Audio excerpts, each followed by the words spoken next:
Hi welcome to NTV business bulletin. నేను మీ లిఖిత Murali. Business bulletin లో ముందుగా లేటెస్ట్ అప్డేట్స్ ని చూద్దాం.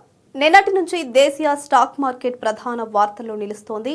సూచీలు రికార్డు స్థాయిలో పెరగడమే ఇందుకు కారణం. ఇదే ట్రెండ్ ని ఇవాళ కూడా కొనసాగిస్తున్నాయి. ఈ రోజు గురువారం 4 ఇండెక్స్లు లాభాల్లోనే ప్రారంభమయ్యాయి.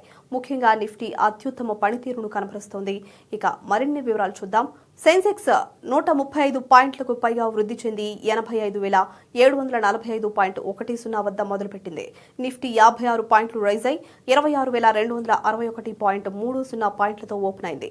హై లెవెల్ కి చేరుకోవడానికి 16 పాయింట్ల దూరంలో మాత్రమే ఉంది. నిఫ్టీ బ్యాంక్ 77 పాయింట్లకు పైగా ప్లస్ అయి 59,605.30 వద్ద స్టార్ట్ అయింది. తద్వారా సరికొత్త శిఖరానికి చేరుకుంది.